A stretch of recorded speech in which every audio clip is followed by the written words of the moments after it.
자, 이제 이미지로서 조형 이미지들의 부다의 탄생이 어떤 식으로 그려졌는가 하는 것에 대해서 말씀을 드리려고 하는데요.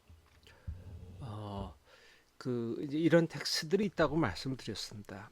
그래서 이제 이런 거를 뭐 공부하거나 그런 사람들은 이 텍스트들이 이렇게 나오는데 미술에는 어떻게 표현되고 관계를 밝히기 위해서 상당히 애를 쓰는데요. 그러면서 이제 그런데 이런 텍스트라고 하는 것들이 그 과거에 알려져 있던 이야기들의 어떻게 보면 극히 일부라고 할 수가 있죠. 얼마나 수많은 이야기가 있었겠습니까? 그 이야기들 중에 이와 같이 제가 창작이란 말을 씁니다만은 창작된 요소들이 굉장히 많은 이런 것들이 남아 있는 것이고 남아 있지 않았던 텍스트도 많고 그 다음에 남아있지 않을 저 이렇게 텍스트로 만들어지지 않았던 이야기들의 버전도 상당히 많이 있을 수 있는 겁니다. 뭐 구전으로 암송되거나 그런 것들도 있을 테고요. 우리가 지금 이 텍스트에서 보는 거는 상당히 일부분이고 여러분들이 여태까지 저하고 읽어보시면서 느끼셨겠지만 이 이야기들이 상당히 어떻게 보면 퍼스널한 창작처럼 보이는 점들이 많이 있다는 거예요. 여러분들도 부다의 탄생에 대해서 여러 가지 핵심적인 요소들을 알고 어, 스스로 그것을 그려보시면서 글로 만드실 수가 있잖아요. 그런 요소들이 많이 있는 겁니다. 여러분들도 그런 탄생 이야기를 한번 지어봐라 하시면은 여러분들이 상상 속에 머릿속에 그리시면서 이 핵심적인 걸 토대로 여러 가지를 변화 있게 꾸미시지 않으시겠어요?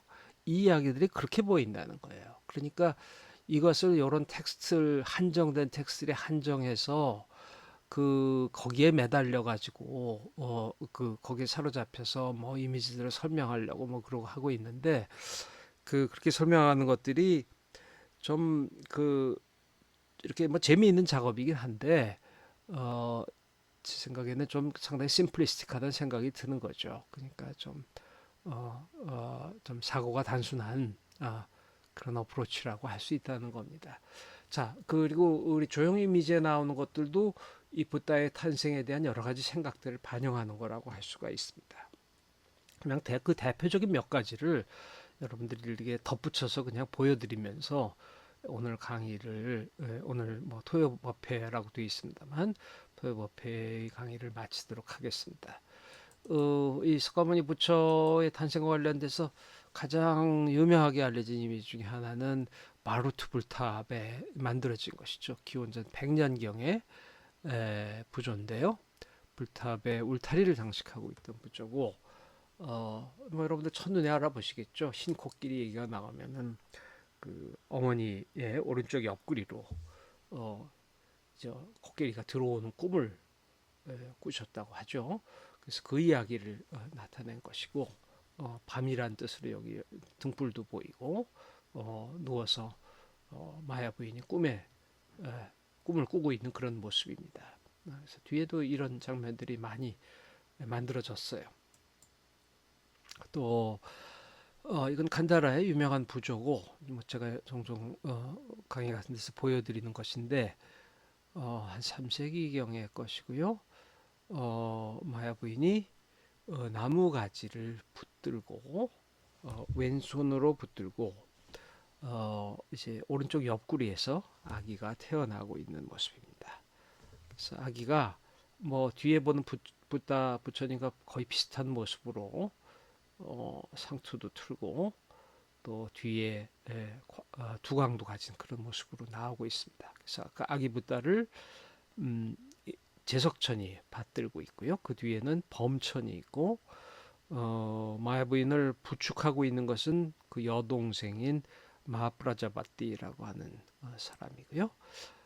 이렇게 그 여인이 나무를 까지를 붙들고 있는 이미지는 인도에서 풍요의 여신이 어, 풍요로운 결실을 가져오는 그런 축복하는 또 그런 기원을 담은 이미지로서 인도에서 범종교적으로 그러니까 불교뿐만 아니라 힌두교, 뭐 자이나교 여러 곳에서 그런 상스러운 이미지로 사용했던 겁니다. 그러니까 앞에서도 텍스트에서 그런 것이 나왔지만 붓다의 탄생을 그런 풍요로운 결실에 비유하고 있는 거라고 할 수가 있죠. 그 다음에 이건 간다라의 것으로 역시 그 아기 붓다가 태어나셔서 처음 목욕을 하는 장면이고요. 그래서 양쪽에서 그 오른쪽에는 여기는 이게 제석천이고요. 왼쪽에 있는 것은 범천인데 각각 항아리에 든 물을 가지고 아마 여기서 따뜻한 물, 찬물 그런 얘기가 종종 나왔으니까 그런 식으로 이제 그런 걸 염두에 두고 있는 거겠죠. 그래서 물을 부어서 목욕을 시키고 있는 모습입니다.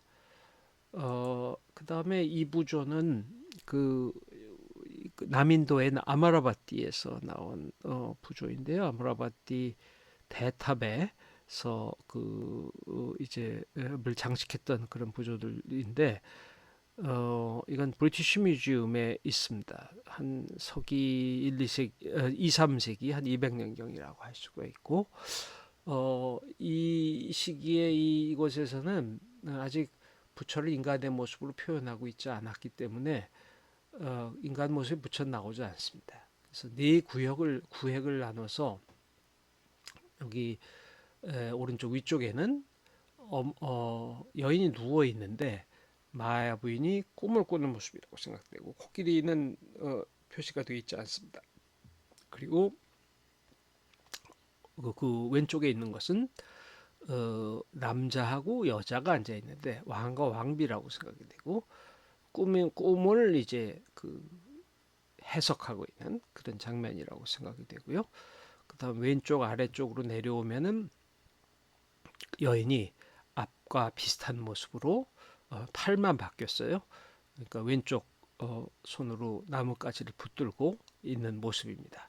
그리고 아기 붓다는 표시가 안 되어 있지만 여기 드러내고 있는 오른쪽 옆구리로 아기가 태어났다는 것이고 그 다음에 아기가 태어나서 땅을 밟았다는 걸 아마 암시하는 걸 것 같은데 아래쪽에 자그마한 스툴이 있고요. 그 다음에 여기 왼쪽에 서 있는 천신들이 길다란 천을 들고 있습니다. 이 천에 때로는 발자국이 새겨지기도 하는데 그것이 바로 이제 그 아기 붓다가 일곱 발자국 걸었다는 걸 상징하기도 하고 이제 그런 것입니다. 여기 왼쪽 귀퉁이에 있는 것은 이제 우리가 읽었던 텍스트들에서 그 다음에 나오는 이야기인데 아기 붓다가 태어나자 그 아기를 이제 그 당시 사람들이 모시던 신에게 가지고 가서 축복을 받고자 했다고 하죠. 그 신은 풍요의 신이었습니다. 그래서 이 커다란 나무와 나무에 사는 정령과 같은 신인데 여기 인간 모습으로 나타냈어요. 그래서 이 여인이 이렇게 길다란 천을 들었다는 것은 여기 아기가 요 위에 있다는 것을 나타내는 거고요. 그래서 아기를 그 신에게 풍요의 신에게 가지고 갔더니 오히려 풍요의 신이 합장을 하고 예배를 했다는 것을 이제 나타내는 겁니다. 그래서 이런 식의 부조가 있고요. 그다음에 이 부조는 그 지난번 인도 불교 미술전에 왔던 것인데 남인도의 파니기라고 하는 불교 사원 유적에서 불탑의 울타리를 장식했던 그런 울타리가 아니라 문을 장식했던 부조인데요. 보신 분들 기억이 나실 겁니다. 굉장히 조각이 정교해서 아마 기억이 나실 텐데 거기 보시면은 역시 여인이 이게 오른쪽이죠. 오른쪽 손으로 나무를 붙들고 있고요. 그래서 여기 오른쪽 옆구리로 아기가 나온다는 것을 태어났다는 걸 암시하고 있고, 근데 역시 암시한 정도가 아니고 거기서 이렇게 나무 꽃과 나무 줄기 같은 것이 나오고 있어요. 그 연꽃 같은 것이.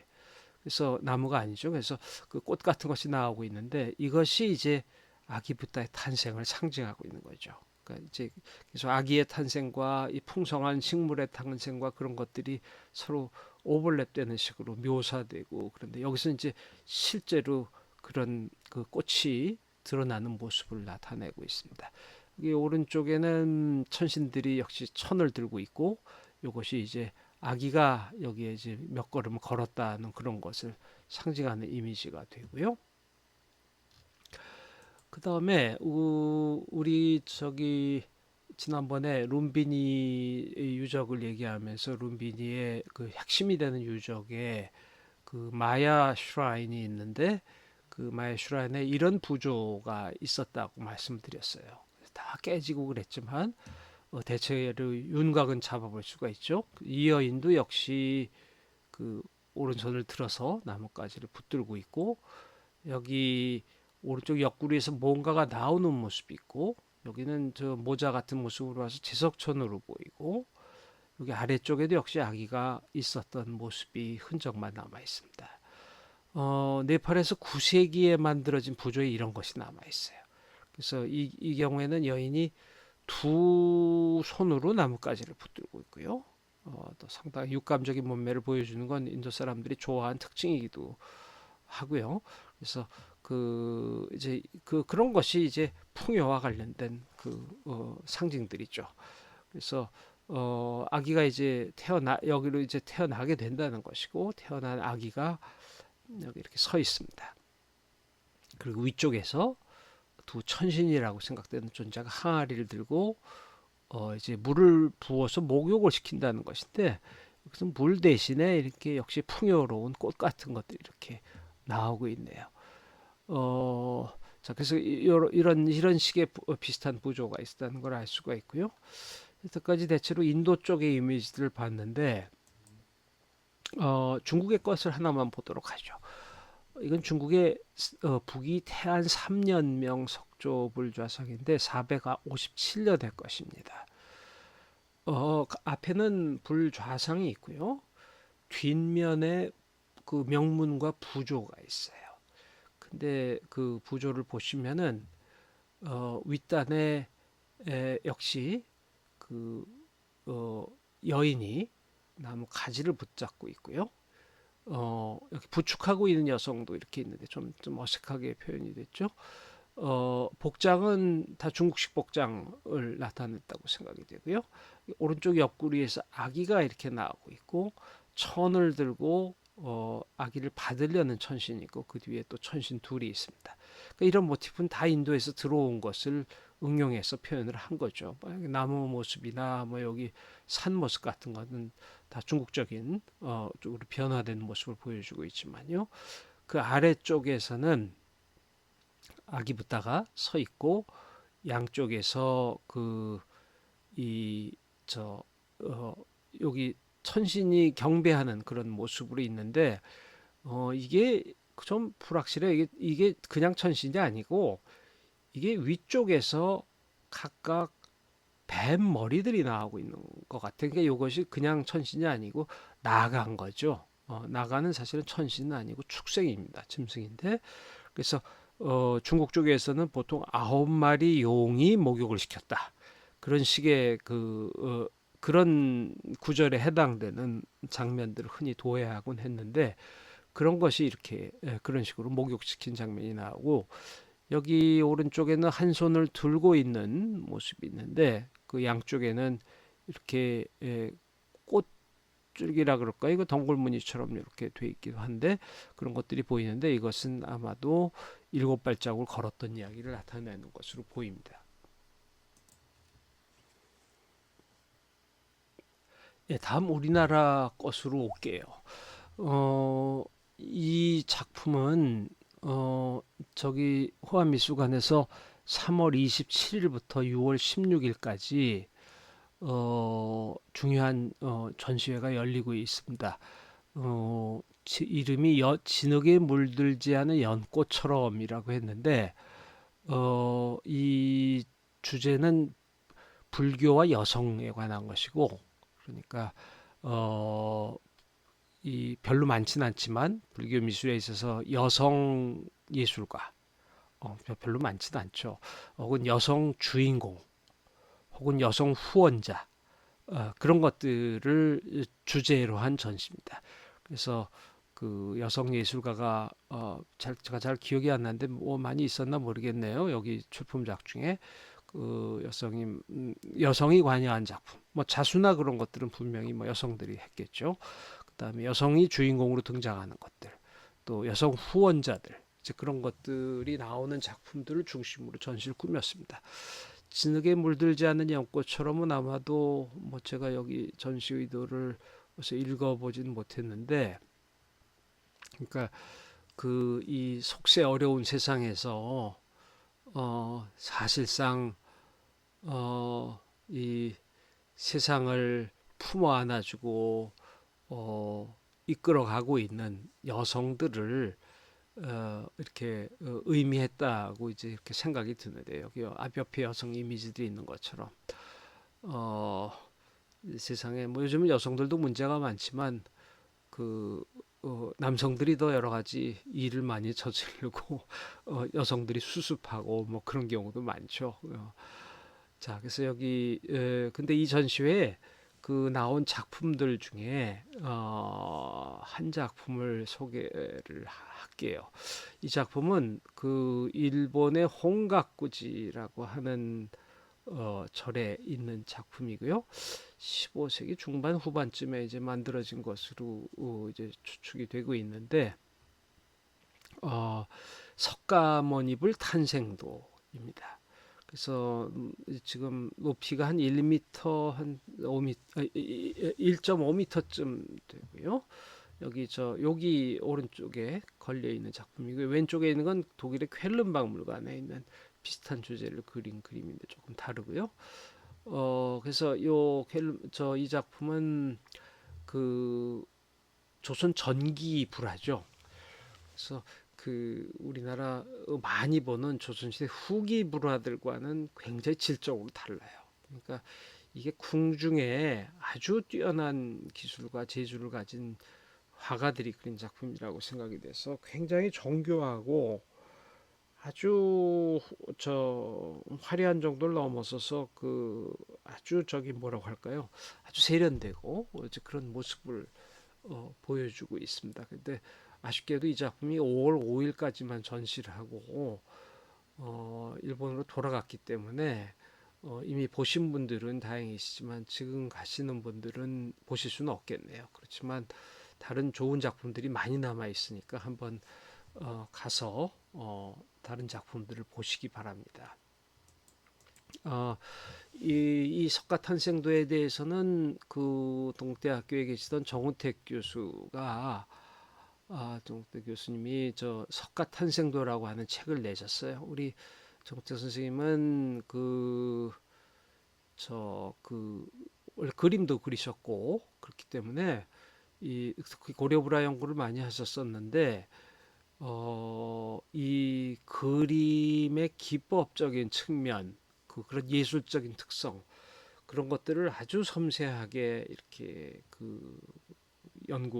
알아보고 또 그런 면에서 굉장히 아주 다른 사람이 따라올 수 없는 그런 역량을 갖고 계신 분입니다. 그래서 그 저도 이분 강의를 듣거나 그런 기회가 있을 때 참 여러 가지로 정말 재밌게 듣곤 했었는데 이분이 그 사진도 굉장히 잘 찍으셨고 또 이분이 사실상 고려불화 같은 거 연구에 본격적인 그 선구자라고 본격적으로 이제 그 시작한 분이라고 할 수가 있는데 그 1970년 80년대 뭐 저 70년 80년대 일본에서 공부를 하시면서 그 당시는 그러니까 이제 이런 고려불화나 조선시대 중기 이런 작품들이 대부분 지금 일본에 있잖아요. 그러니까 우리나라에서 보존이 되지 않고 일본으로 이제 뭐 선물로 주었다든지 혹은 뭐 때론 약탈당한 것도 있을 테고요. 뭐 그러면서 그 일본으로 가 있는 작품들이 이제 일본에 대부분 소장이 돼 있는데 당시는 그렇게까지 일본 사람들이 이렇게 뭐 이렇게 보는 것을 이렇게 엄격하게 통제를 안 했기 때문에 좀 더 쉽게 접근을 하실 수 있었던 것 같고 또 이분이 또 그런 분들하고 관계도 좋았기 때문에 또 게다가 촬영을 아주 섬세하게 잘 하셔서 좋은 사진들을 많이 찍으셨어요. 그래서 일본에 있는 많은 불화들에 대해서 좋은 사진들을 많이 가지고 계신데 그런 것을 가지고 그 책을 계속 내고 있습니다. 그래서 그러니까 말하자면 자기가 가지고 있는 사람들을 공개해서 다른 사람들과 공유하겠다는 이제 그런 의미시죠. 그래서 지금 여태까지 뭐 한 너댓 권 책을 내신 것 같은데 책값은 좀 비싸요. 한 권에 한 20만 원 정도 하니까 아주 비싼데 그 값이 아깝지 않을 정도로 굉장히 훌륭한 사진들이 디테일까지 들어가 있습니다. 그 중에 한 권으로 이 홍각구지에 있는 석가 탄생도가 한 권이 나왔어요. 그러니까 혹시 지금이라도 이 책을 구하실 수 있는 분들은 구해 보셔도 좋을 것 같습니다. 그래서 이 그림은 15세기 중엽쯤이라고 생각이 되고 후쿠오카 혼가쿠지에 있는데요. 이 주제는 그 그림을 저기 당시 조선시대에는 조선시대 공정에서는 월인석보라고 하는 책이 1459년에 그 편찬이 됐는데 이게 석보상절이라고 하는 책이 그 앞에 있었고요. 그다음에 월인청강지곡과 석보상절을 합쳐서 이제 월인석보라는 책이 나오게 됐는데 그게 지금 전하는 거죠. 그래서 이 책에 있는 내용과 굉장히 연관이 돼 있어요. 그래서 이제 우리 정택 선생의 우리 석가탄생도 책에서는 이제 그것을 비교해서 설명도 하고 있는데요. 지금 책은 이렇게 생겼고요. 이렇게 이런 식으로 한글로 쓰여진 책이고 그 내용을 보시면은 여기 21번이라고 하는 데서는 마야 부인이 운모 보차 타시고 여기 쓴 거는 이제 이 텍스트를 그림과 또 비교하고 그런 상황을 얘기한 겁니다. 동산 구경 가실 때 삼천국초가 육종진동함으로 사천왕이 수레를 끌고 범천이 길 잡아 무수 밑으로 가시니 제천을 꽃을 뿌리었는데 무수 가지가 저절로 구부러져 오므로 부인이 오른손으로 가지를 잡고 꽃을 꺾으려고 하셨는데 글자가 틀렸네요.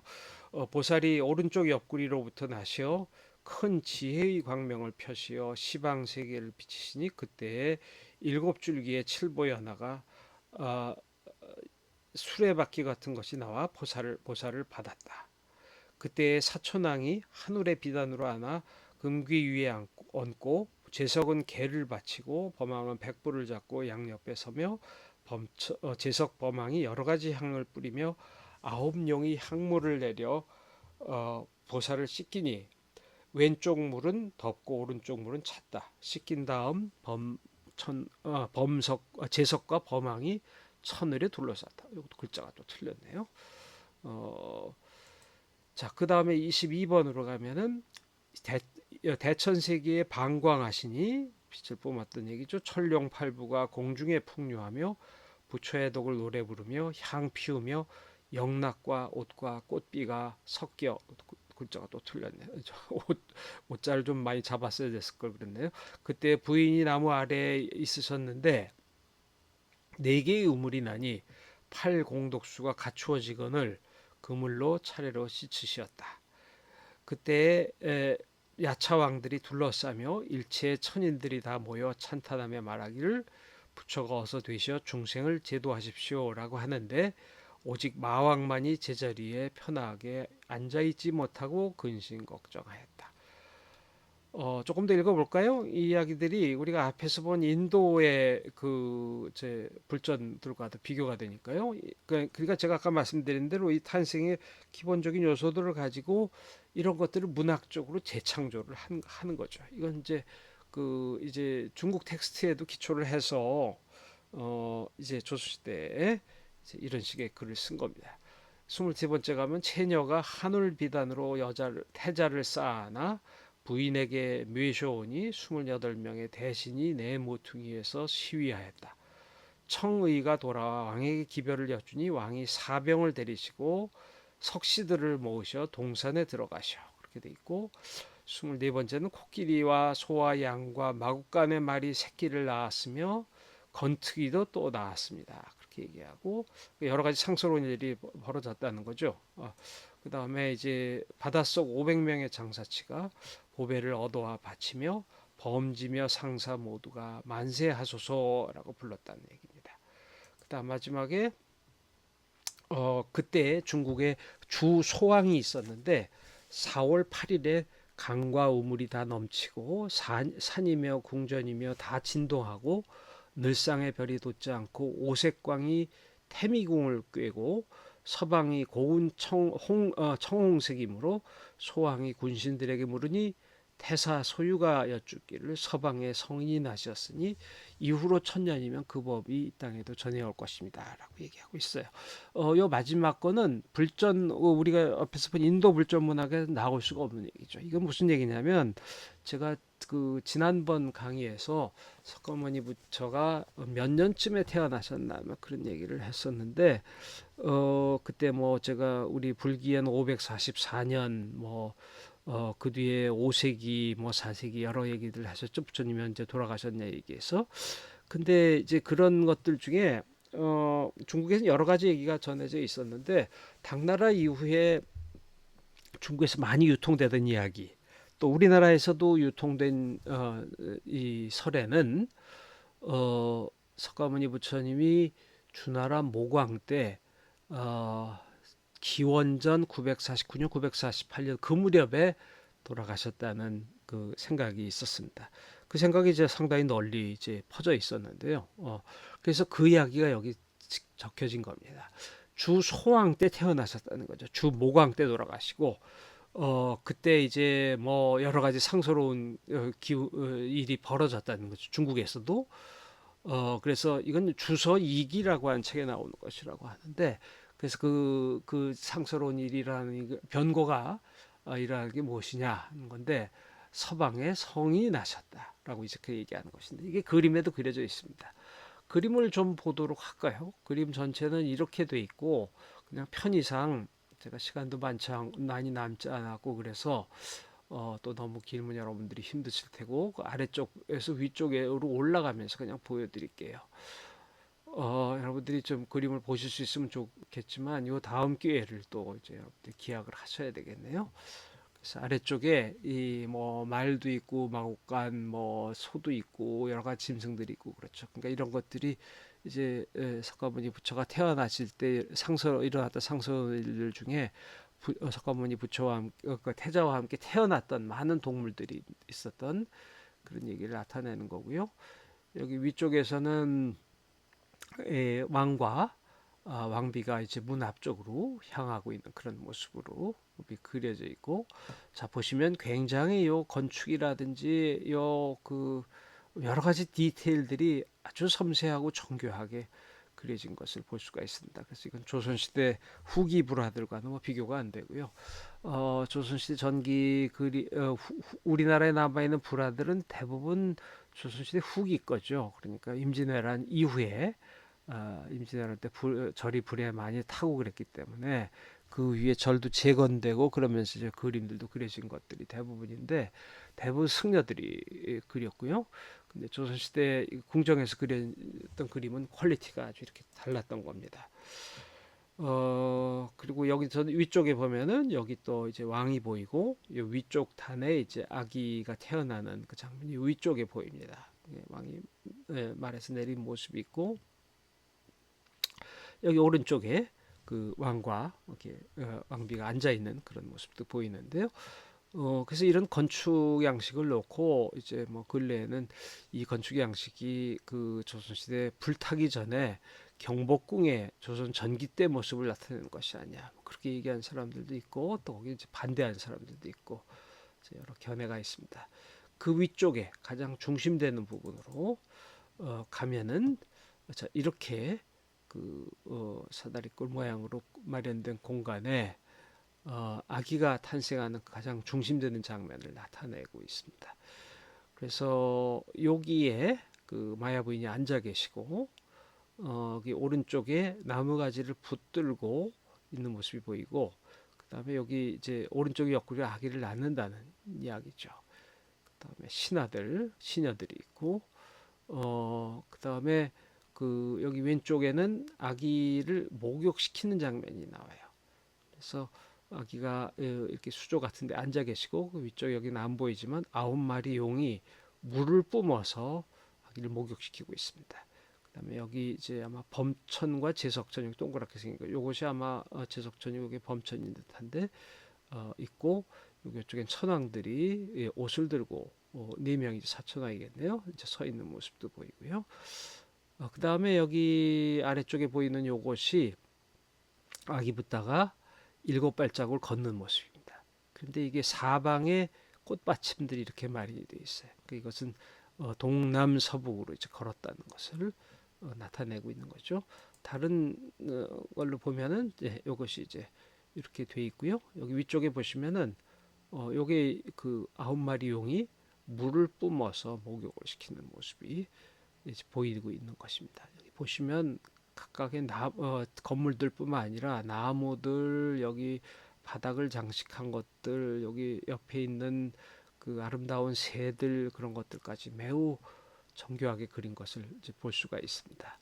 그래서 그 중심 부분을 다시 보시면 여기 아기가 오른쪽엔 태어나는 모습이 보이죠. 그래서 여기 마야 부인의 옷, 이제 뭐라 그러죠? 이거를 소매 안쪽에서 앉아 있는 모습의 아기가 보이는데요. 황금빛, 부처는 피부가 황금빛이었다 그러죠. 그래서 거기서 아기가 이제 나오고 있고, 여기 나무를 무우수라고 이름을 써놨네요. 그리고 다 알아볼 수 있도록 마야 부인 옆에도 마야 부인이라는 이름을 써놨고요. 그 다음에 요건 아기가 목욕하는 모습이라고 말씀드렸죠. 제가 아까 앞서 잘못 말씀드렸네요. 여기 왼쪽에 있는 것이 범왕이라고 되어 있고 오른쪽에 있는 신이 제석이라고 되어 있습니다. 통상적으로 우리가 생각하는 모습하고 좀 바뀌어서 표현이 된 것 같아요. 이렇게 관을 쓰고 좀 관리같이 된 모습이 제석이어야 될 것 같은데, 그래서 아기 목욕하는 모습이 있고 아래쪽에 아까 사천왕이 있다고 말씀드렸는데 이름을 또 사천왕이라고 써놓고 있습니다. 위쪽에 가시면은 여기 보는 것은 그 이제 여러 천신들, 8가지 종류 천신들이라고 써 있고요. 위쪽엔 여기에 마왕의 모습입니다. 하늘나라에서 근심에 사로잡힌 마왕의 모습이 보이고, 그 다음에 여기 오른쪽 위쪽에 보이는 것은 주나라에서 일어나고 있는 일이에요. 자, 아까 앞에서 주나라 소왕 얘기 말씀드렸죠.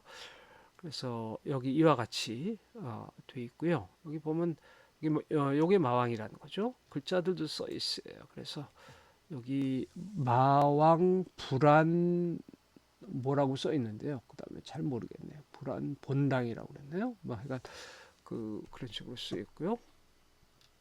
그다음에 여기 이제 무슨 팔부라고 돼 있는데 아마 천룡 팔부라든지 그런 의미를 쓴 것 같아요. 신들 종류 여기 8명이 보이죠.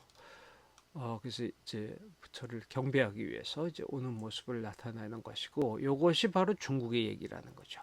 주나라 소왕이라고 써 있고 태사 소유 역사를 담당하는 관리가 이제 역사를 담당하고 이제 이런 여러 가지 징조들을 해석하는 관리가 이제 서쪽에서 성인이 나오셨다는 얘기를 이제 하고 있는 겁니다.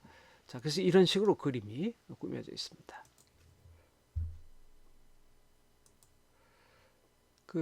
전시장에 들어가시면 이 전시에 들어가시면 제일 첫 방에는 이와 같은 4점의 불화가 걸려 있습니다. 어떻게 보면 이제 이 전시에서 가장 중요한 작품은 아까 앞에서 말씀드린 홍가꾸지의 석가탄생도라고 할 수가 있는데, 그게 이제 5월 5일날 가게 되고 그래서 그랬는지 이 전시의 가장 중요한 센터피스라고 할까요? 그런 것으로 이 4점의 불화를 보여주고 있는데요. 이 4점의 불화는 송강사에 있는 석가모니 부처님의 삶을 8가지 장면으로 그린 팔상도라고 하는 주제가 있죠. 우리나라에서 그렇게 그려졌는데 그 팔상도를 중에 4점을 가지고 온 겁니다. 그래서 이 그림들이 이렇게 바로 유리장에 넣어서 바로 아주 가까이서 볼 수 있을 정도로 전시를 하고 있기 때문에 아주 세부를 다 자세히 보실 수가 있고 정말 아주 전시가 잘 되어 있습니다. 그래서 이 작품 때문에들 꼭 한번 가서 보시기를 여러분들에게 권해드리는데요. 자, 팔상도라고 하는 것은 우리나라 조선시대 후기에 주로 그려진 독특한 불전 그림을 그리는 형식인데요. 그래서 우리나라 17세기 이후에 그 여러 점의 중요한 작품들이 남아 있죠. 지금 송강사 팔상도는 1725년의 것이고, 여기에 이제 첫 번째 작품인 도솔내의상이라고 하는 것인데, 도솔내의상이라고 하는 것은 석가모니 부처 붓다가 그 도솔천에서 지상으로 이제 내려오는 모습, 그러니까 마야 부인의 꿈이죠. 꿈이라고 하는 그 이야기를 나타낸 것입니다. 그래서 이제 팔상도는 이제 석가모니 부처의 삶을 조솔처에서 내려오는 모습부터 쿠시나가라에서 돌아가실 때까지 8장면으로 이렇게 그린 건데요. 여기 뒤에 다시 그 여러분들에게 이제 부처님 시대를 얘기하면서 이런 그림들에 대한 이야기를 또 이제 드리려고 합니다. 근데 이 8장면은 도솔처에서 내려오시는 모습이 도솔내의상이고, 두 번째 그 룸비니에서 이제 태어나시는 모습이 비람강생상이고, 그 다음에 동남 서북의 네 문으로 나가서 생로병사와 그것이 대안이 되는 출가자의 모습을 보게 되는 게 사문유관상이고, 그다음에 이제 성을 넘어서 출가하시게 된 모습을 나타내는 것이 유상출가상.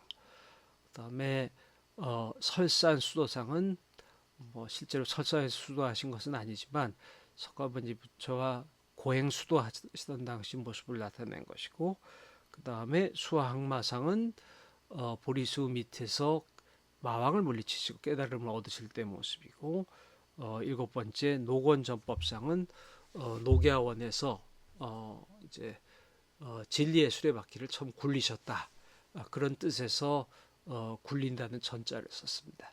처음 설법하신 걸 나타내는 거죠. 이렇게 8가지로 이제 구성이 되어 있습니다. 그래서 이것은 원류를 따지면은 중국에 있던 석시원류라고 하는 책이 상당히 그 형성에 중요한 역할을 했던 것 같고, 그런 것들이 우리 석보상절이나 월인석보 등을 거치면서 체계가 잡혀서 조선시대 후기에 이렇게 확립된 것으로 이제 생각이 되는데요. 그래서 이런 8장면은 우리 부처님의 시대에 대해서 제가 말씀을 드리면서 또 이제 차례차례 이제 보시게 될 것 같네요. 아무래도 그 주제여서. 그래서 이번 전시회는 도솔내의상과 비람강생상, 그 다음에 수화항마상과 쌍림열반상, 그렇게 4점이 나와 있습니다. 나머지 4점은 지금 송강사 성보박물관에 있고요. 그래서 여기 제가 적어놓은 것은 그 서울대학교에서 박사학위를 한 이영종 선생이라는 분이 있는데, 이영종 씨가 그 저기 주로 이런 연구를 많이 했어요. 팔상도 하고, 그 팔상도의 그 바탕이 된 석시 원류에 대한 글들을 썼는데, 관심이 있으신 분들은 찾아보시면 좀 더 자세한 것을 아실 수가 있겠습니다. 이 전시회에 나온 작품 중에서 도솔내의상과 비람강생상, 우리 탄생과 관련된 그 장면들을 좀 보고 가도록 하죠. 그림은 이렇게 거의 방형에 가까운 모습에 뭘 하고 있는데 1752년에 그려졌고요. 그래서 중심이 된 주제는 역시 여기 하얀게 이제 하이라이트가 되어 있는 데서 보실 수 있듯이 흰 코끼리의 모습으로 이제 마야 부인의 꿈에 이제 태자가 내려오시게 된 것을 나타내는 거죠. 그래서 여기서는 근데 흰 코끼리가 아닌 코끼리를 탄 모습으로 이제 묘사를 했습니다. 후대에 이제 이런 식으로 동아시아에서는 표현을 하기도 했는데요. 그리고 여기 왼쪽 위쪽에는 그 석가모니 부처 조상과 관련된 그런 전생 이야기가 있고요. 그리고 그 이야기들은 다 여기 이렇게 그 내용을 쓰고 있습니다. 그래서 이런 얘기들은 대부분 다 석시원류에서 따왔다고 하고요. 일부분은 여기 오른쪽에 하얗게 된 부분은 이 글씨가 떨어져 가지고 잘 보이지 않는데, 이게 다 보수를 상당히 많이 한 상태를 이제 보여주는 겁니다. 그래서 여기 흰 코끼리 꿈이 이렇게 내려오는 꿈을 마야 부인이 꾸시고 있다는 걸 이런 식으로 나타낸 거죠.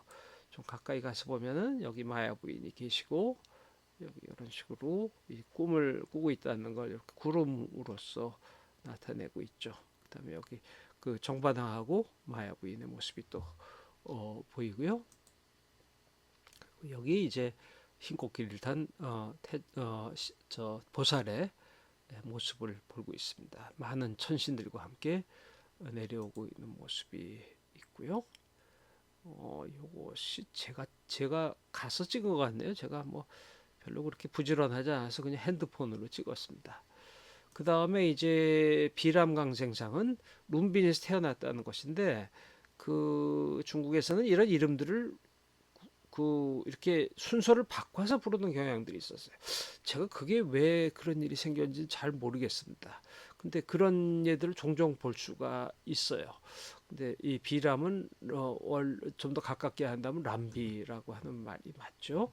그래서 여긴 좀 더 자세한 장면들이 많은데 여기 오른쪽 아래쪽에는 마야 부인에게니 아기를 낳으시는 모습이 있고 그다음 오른쪽에는 이제 가마를 타고 궁전으로 돌아오는 모습도 있고요. 위쪽으로 올라오면은 그 저기 오른쪽 위쪽에는 9마리 용이 아홉 마리인가요? 제가 안 세봤는데 아기 붓다를 목욕시키는 장면이 있고 그 아래 가운데쯤 오면은 그 그 보살이 아기 붓다가 사방으로 걸으면서 탄생계를 외치는 모습이 있고 그다음에 여기 왼쪽에는 이 아기 붓다를 왕에게 이제 보이는 모습이 있습니다. 이렇게 정반 같은데 아기 붓다가 올려져서 받들고 왕에게 보이는 모습. 이제 이런 식으로 구성이 되어 있습니다. 이 그림들은 여러분들이 가셔서 다 천천히 자세히 보실 수가 있으시니까 또 한문 잘 아시는 분들은 그 텍스트도 읽으실 수가 있고 보시면서 감상을 하시기 바랍니다. 시간이 많이 돼서 더 자세히 말씀 못 드리겠고요. 여기 요것이 아래쪽에 아기를 낳는 모습인데 역시 나뭇가지를 붙들고 아기를 낳고 있고 아기를 이제 저 천신들이 이제 받고 있는 모습이고요. 오른쪽에 가마 타고 가고 있는 그런 장면이 보이고요. 여기 아기가 붙다가 앉아 있죠. 네, 그래서 이런 식으로 돼 있고 여기 이 그림도 상당히 그래도 참 보면은 섬세하고 참 보기 좋게 그려져 있습니다. 색깔도 아주 은은하고 그래서 여기 소매 안쪽에서 벌거벗은 모습에 아기 붙다가 합장을 하고 앉아 있는 모습이 보이시죠?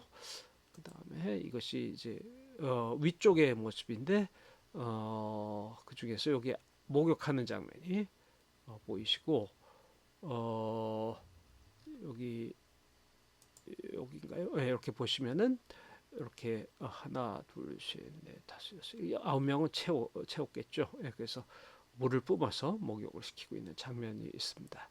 그리고 여기 아래쪽에 그 아기가 걷는 모습이 보이는데요. 이렇게 돼 있고 여기 각각 무슨 내용을 얘기하는지도 다 이렇게 써 있는 겁니다. 그래서 아기 붓다가 일발자국을 걸었는데 여기서도 역시 동남서북으로 걸은 모습을 나타내고 있고요. 사천왕들이 옷을 가지고 이제 기다리고 있는 모습이 보이네요. 그래서 그리고 이제 이게 다시 위쪽을 보면은 어딘가요? 저 여기서 그 아기 붓다를 들고 이제 왕에게 보이는 그런 모습이 이렇게 보이고 있습니다. 그래서 가셔서 한 장면 한 장면 좀 자세히 이렇게 살펴보셔도 좋을 것 같아요. 송강사의 네 점이 첫 번째 방에 이제 모셔져 있는데 첫 번째 방에 전시가 되어 있는데 이 그러니까 송광사가 굉장히 중요한 역할을 했죠. 송보박물관이 우리나라 성보박물관 중에서 가장 이렇게 성공적으로 여러 가지 소장품 관리나 무슨 연구 같은 것들을 아주 잘하고 있는 곳인데요. 이 고경 스님이란 분이 아주 큰 원력을 내셔서 제일 열심히 잘 해오고 계십니다. 고경 스님은 뭐 우리나라 불교 미술 연구에 있어서도 그 굉장히 큰 기여를 이제 하신 분인데요. 그래서 제가 이걸 가서 본 게 4월 말쯤 됐는데 그 며칠 전인가 그 송광사의 방장 스님이 다녀가셨다 그러고 또 송광사 스님들도 아마 단체로 오셔서 이걸 보셨던 것 같아요.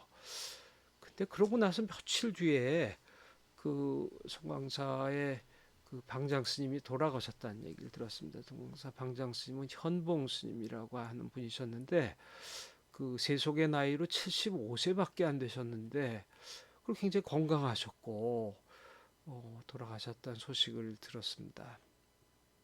어, 저는 재작년부터 몇 번 뵀는데 정말 소탈하시고 그 이렇게 권위적이지 않으시고 그리고 정말 트이신 분이라는 느낌이 들었고 정말 열심히 일을 하고 계셨다는 생각도 들었습니다.